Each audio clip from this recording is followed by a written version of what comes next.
What's up, guys? Chris Irvin, the Ketologist, coming at you from Austin, Texas. This is Q&A number 2 of a new thing that I'm doing where I post an opportunity to ask a question about keto or anything health and fitness related on my Instagram page, and then I choose the 10 to 12 best questions and then I answer them in a video and post it on YouTube. So this is my second time doing that. I'm a little bit behind on getting to this, so it's Saturday here, just wrapped up at the gym and gonna try to knock some of these out. So some common themes of things popping up this week are things related to cheating and getting kicked out of ketosis and how to get back into ketosis. So the first few questions that I dive into here are going to be primarily about that. And then some of the other questions are just going to be some general keto stuff to finish up with. So question number 1 that I have for this week is, what are the dangers of constantly cheating on keto? And I think this is a really good question because a lot of people need to know kind of what's going on in your body when you're doing a ketogenic diet and what changes are occurring and what you're missing out on if you're cheating all the time. So the thing that happens when you always cheat is that you prevent your body from being able to become fully keto adapted. So that's kind of the first thing that's wrong with that. If you are cheating, every single weekend when you do keto, that's, you're never going long enough in a state of ketosis for your body to get adapted to producing and utilizing those ketones. So you're missing out on a lot of just the general benefits that come with being in a state of ketosis. So that's the first big thing. And the second big thing is that you actually could be doing some damage to your health. So, one of the things that we know is that when we consume a higher carb or a higher fat diet, that's not a bad thing, but having a higher fat diet in conjunction with a, say, higher carb or processed carbohydrate diet can be a bad thing. So if you're doing a keto diet most of the time, but then you're also throwing in a lot of cheat meals, you're kind of incidentally falling into like what we would consider to be the standard American diet, which we know can be pretty detrimental to your health. So I think that's kind of another really big danger to consider when you're cheating on keto. Now, if you do cheat on keto, we know that if you do a ketogenic diet, you're not going to stay keto forever. There's going to come a time where you're going to want to come off of it. You're going to want to have some foods that don't really fall into the keto category, and that's okay. I think it's just important that you make sure that you allow yourself enough time to become fat adapted before you do so, and then you do that few and far between, so you just don't make sure that you're cheating frequently. So the second question I have that kind of spins off of this is, how hard is it to get back into ketosis? So, for this, it's going to be, so somebody who has been following the ketogenic diet, they get kicked out, whether it's from a cheat meal or they just get off of keto for a while and they decide to come back to it. How hard is it to get back into ketosis? And the answer to that question is it depends on where you're at in your keto journey. So for somebody who has been doing keto or low carb dieting for a very long time, somebody who's very fat adapted and more insulin sensitive, it's going to be not so bad getting back into ketosis. It's going to be pretty easy. I've been following keto for about 4 years now, actually a little bit over 4 years now. And one of the things that I've noticed is that if I do have a carb meal, I do a lot of experimenting when I do that to see how my body reacts. And I've found that I can get back into keto within hours. I can have my ketone levels elevate again. But I've been doing keto consistently for a very long period of time. Somebody who's very new to keto, that's not going to be the case. So one of the ways that I like to look at ketosis is it's kind of like a fire. If you, if you start a fire at home, you have a bonfire going, and it's a very small fire, right? You have like your kindling going, and you have just like the flame is just starting. Any little bit of wind or rain that comes in can knock that fire out, right? And it can put it out, and then you have to start over.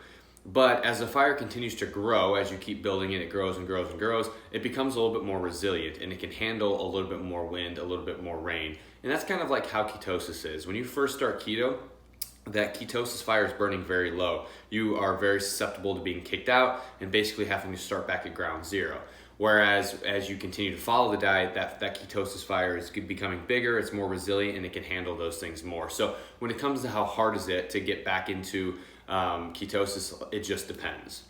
And that leads us to our third question, which there's 2 parts to this question. The one is, how much sugar will kick me out of ketosis? And as the second part is, how to get back in. So for the first part, how much sugar to kick me out of ketosis? Again, the answer is it depends. So everybody's going to be different. I've known people that are able to eat up to 100 grams of carbohydrates and still stay in ketosis. I know some people that if they go over 20 grams of carbs, they have a hard time staying in ketosis. So there really isn't a go-to answer. As a general rule of thumb, we assume that if you restrict your total carbohydrates, so sugar included in all of your carb intake, If you keep that below 30, then most people are going to be able to get in and stay in ketosis at that level. Now, some people may be able to go beyond that, but I think determining that it's important to consider, one, why are you trying to go higher? If it's just because it's a lifestyle thing and you want to consume more carbs, that's okay. If you're doing it because you think you need to, or that it's going to be beneficial for your health to do so, I wouldn't agree with that, and I would challenge you to rethink that. But the point is that you need to test. So we want to make sure that we're, experiment with it. After you have a high carb meal, test your blood sugar, see how much it spikes, see how long it takes you to get back to a normal blood glucose level, and see what's happening with your ketone levels, and then see what's going on with your fasting blood glucose in the morning. I think those are really great ways to determine for you kind of what your personal carb threshold is. And the second part to that question is how to get back in. So the best way to get back into ketosis is just stop eating carbs again. So as we know, ketosis occurs when we restrict our carbohydrate intake. So the best thing you can do is just go back to not eating carbs, and you will be able to transition back into ketosis. Now, there can be some side effects that can come with if you had like a very heavy cheat meal, like if you went out and just like crushed a pizza and had ice cream and drank beer and stuff like that. You may be dealing with some side effects. And I think this is where you can start using some actual strategies, not necessarily to get you back into ketosis, but to start combating those things. So a couple things you can do are exogenous ketones, I think are great. Exercise is going to help, and fasting can help, but I'm a little bit hesitant to recommend the last two, because I think too many people are doing this where they binge eat and then they punish themselves by crushing themselves in the gym, or fasting and then severely calorie restricting themselves. And I just think that leads to a bad relationship with food, and not really something that I would recommend. So I think that if if it's something that you can understand why you're doing it, and that you just want to get in the gym because you feel like you want to kind of get back after it and get back on the train after you get kicked out, I think that's a really good thing to do. But if it's one of those things where you're dragging yourself to the gym because you feel like you need to punish your body for what you've been feeding it, then I would challenge you to kind of rethink all of your goals, and probably rethink whether or not those cheat meals are a good idea. All right, so question number 4 is how much protein to increase and or drop fat intake to build muscle on keto? So this is a great question. This is something that I talk about a lot, because I think that for most people, as you become adapted to the ketogenic diet, I think that you can start to lower your dietary fat intake, as long as it's not leading to you being severely calorie restricted. And I think that this will allow your body to rely a little bit more on stored body fat burning if you have more body fat that you're trying to burn. So this kind of leads to an increase in protein intake, because you need to make up for those calories somewhere, which is not a bad thing. I talk about in a lot of other videos, having extra protein is not going to kick you out of ketosis. That's a common misconception. But one of the things I've noticed through using this strategy is this tends to lead to really good improvements in body composition in regards to muscle mass. So I've made a lot of recommendations that if you want to focus on muscle building, I think it's really good to start altering your keto macronutrient ratios in a way that you start lowering your dietary fat a little bit and increasing your dietary protein. So, the question here is that how much to do that? And the answer is that, again, it really depends. So, for some people, I've seen great improvements by just making a jump from 25 to 30% of their calories from protein.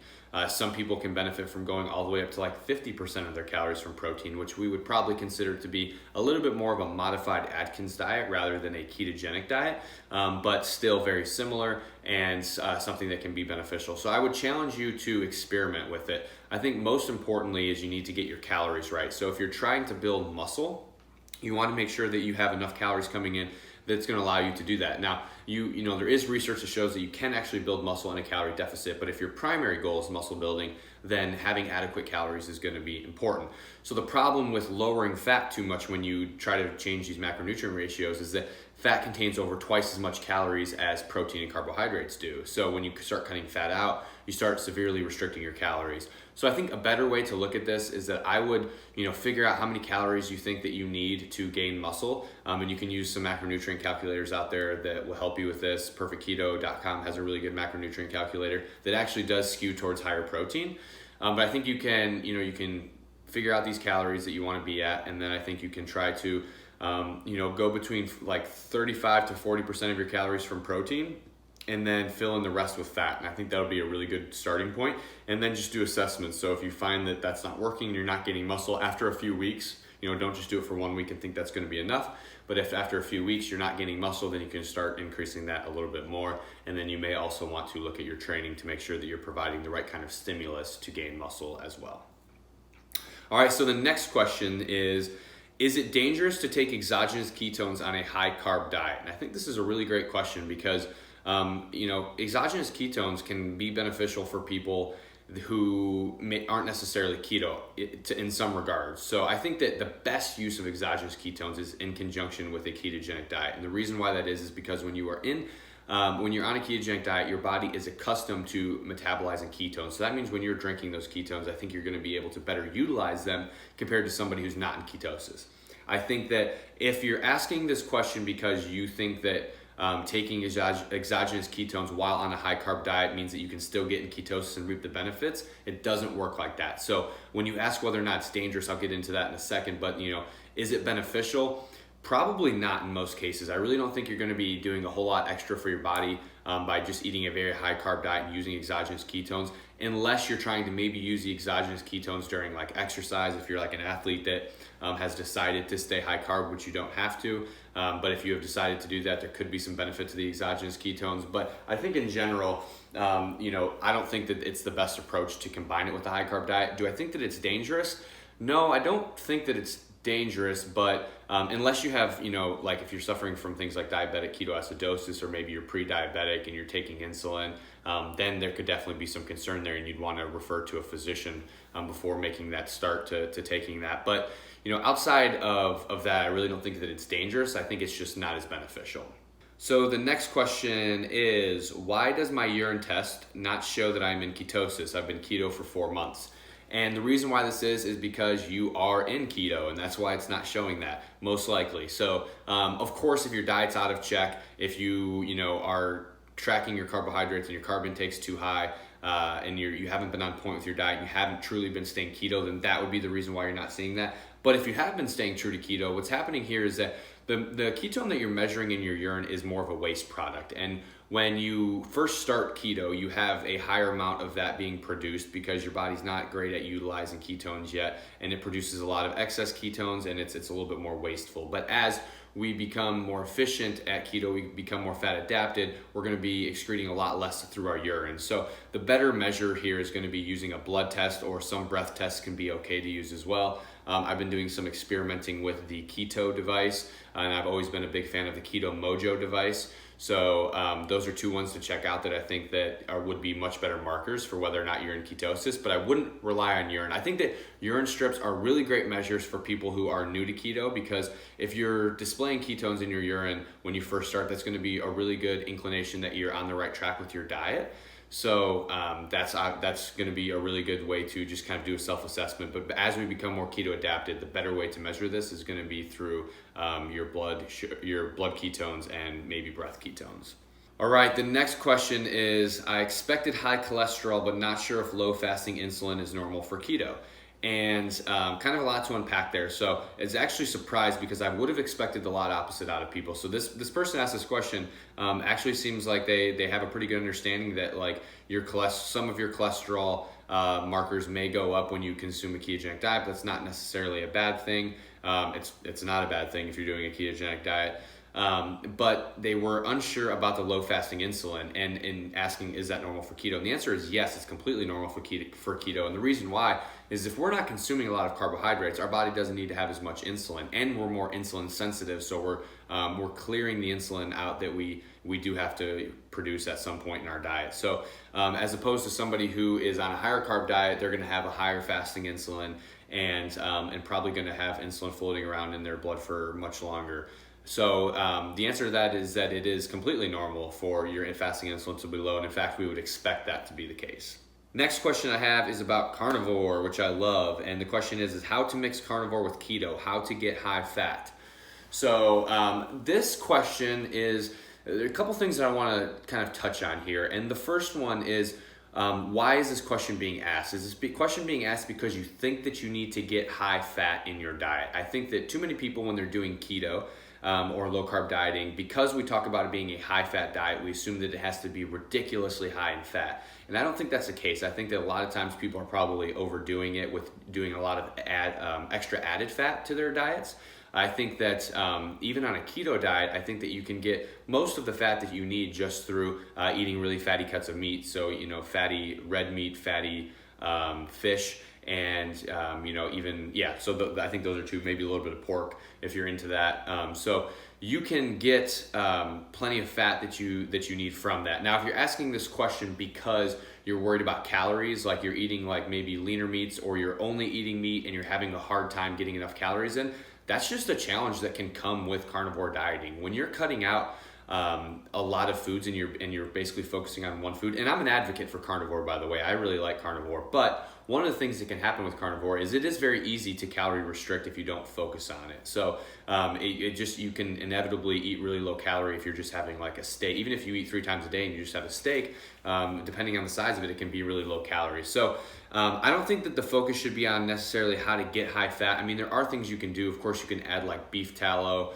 You can add like eggs that will have some fat in them. Some people may choose to add like some raw dairy that will have fat in them, but I just don't really think that it's necessary. I think that you can probably just, keep focusing on, if it's a calorie thing, eat more meat.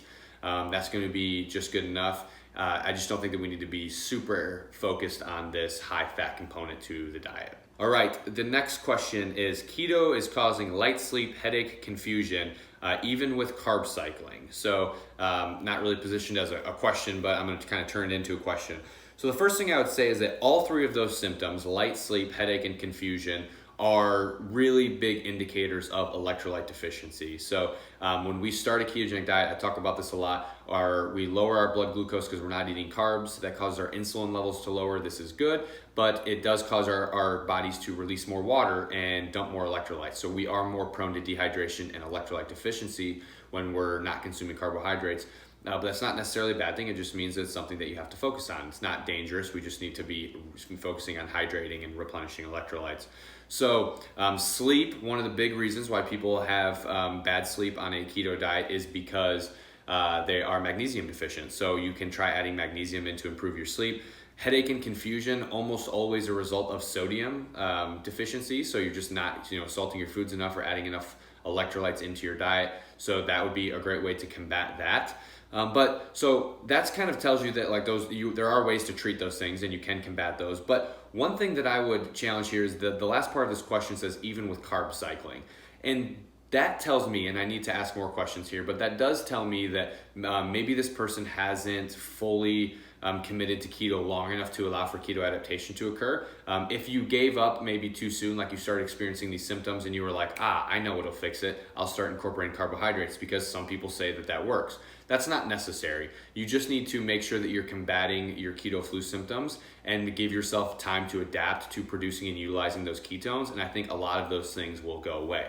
Now, to finish up that question, I will also say that when it comes to sleep, you may find that, now if it's light sleep and you don't feel recovered, then that's a problem that you need to try to fix. But if you find that you're sleeping less, that might not necessarily be a bad thing. And I can't say definitively, but there is some speculation out there that because our brains, when we're on keto, are metabolizing ketones more and we're creating less reactive oxygen species and we're not promoting as much inflammation in our brain on a ketogenic diet, we may not need that as much sleep to help our brains like recover and recover from like the hard day and all of the energy metabolism that it had to go through the previous day that can lead to a lot of reactive oxygen species when you're not on a keto diet. It doesn't really have to do this anymore. So you may require less sleep on keto. I've noticed that with myself, and I still track my sleep on an Oura ring to make sure that I get enough of the like REM sleep and deep sleep and stuff. But I noticed that the total time that I require to feel good and get rested is a lot less on keto than it was before. So that's kind of something to take into consideration there as well. So those are the last questions about keto. There's 2 other questions that are a little bit different that I really want to include in here. And the first one is the best way to get involved in spreading and educating the low carb, high fat diet without health credentials. And I think that this is a really good question because here's the thing, guys. People are doing it anyway. There are a ton of people out there with no credentials or really poor credentials that are promoting a lot of stuff that they don't understand. Even just this past week, I saw an article on MyFitnessPal where somebody who had no experience in research and no experience in ketogenic dieting, writing an article about keto not being good for endurance exercise and exogenous ketones being something that people should stay away from. When I reached out to the person, I found out that they had put zero research into this. They were not taking this project seriously. The other thing that I saw was Women's Health Magazine put out an article this morning, actually, I think it was this morning. It was passed on to me this morning.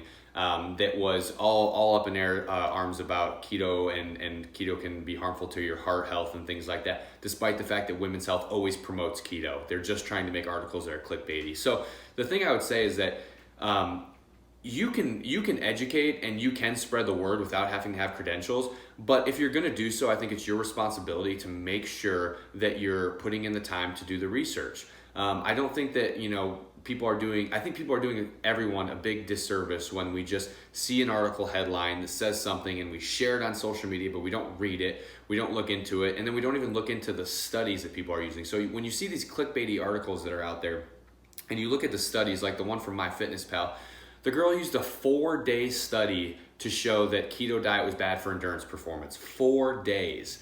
That is not a study that we would use with high confidence that we're actually going to be able to determine anything from it. So, which is incredible. So, that's something that we just need to understand, like do your homework, understand what a good study is, understand what to look for, do some research, and then spread the wealth. Make sure that you've tried it, make sure that you believe it, and make sure that evidence supports what you're saying. And I think that if you're doing that, I think that you can, do things like social media channels. I think that you can do things like starting a blog, YouTube channel, stuff like that. I think that that's great. It helps get the word out there, but I just think that it is your responsibility to make sure that you're doing it putting enough research behind the information you're putting out. All right, so the last question that I have is when and where will the book be released? And I had to include this one in there because I'm super excited about it. So I'm actually going to grab it real quick, so hold on. So I'm super stoked about this, guys. The Keto Answers book is going to be coming out in September 16th. It's going to be available on Amazon. So me and Dr. Gustin, who is the founder of Perfect Keto, we wrote this book, and this is 268 questions, 504 pages about the ketogenic diet. It's 268 questions and answers. So basically what we did is we chatted with a bunch of people. We just kept interviewing people, and we get a lot of cute questions coming into our Instagram pages every single day. So we kind of know what are these really common questions and hangups that people tend to have about the ketogenic diet. So we put this book together where we chose 268 questions and we answered them all. So a lot of the questions have a short answer format, and then a lot of them have a long answer format. This book is kind of written in a way that you can read it from front to back. So you can either just pick this up, you can learn everything that you need to know about keto, or you can flip to the back of the book and you can use it as an encyclopedia where you can look up your question and then flip to the page of the book where your answer is, and or search to the page where your question is and find your answer. So I'm super excited about it, guys. To be honest, writing a book, it has been a really big goal of mine since it's kind of been a bucket list thing since I was a little kid. Even when I was in middle school, I remember sitting down at a computer and trying to start writing my first book. And I didn't know what I was doing at the time, so I didn't finish it, but it's always been something that's been on my mind. I've always wanted to do it. And, finally having one done, I'm super excited about it. I think it's going to be a really great resource that you guys are going to enjoy. So I'm looking forward to it. So September 16th, it'll be available. It'll be available on Amazon in paperback or Kindle to start. So be on the lookout for that. All right, guys. Well, thank you so much for the people who submitted their questions, and thank you for everybody who has watched this video. Please subscribe below if you want to see more video content coming out from me and be involved in more of these Q&As. If you follow me on Instagram, you'll see once a week I'll put up an opportunity for you to ask a question, and I'll choose the best ones. And then when I get the YouTube video put up, I'll send you a message to let you know that your question has been answered in the YouTube video. So thank you so much for tuning in, guys, and everybody have a great day.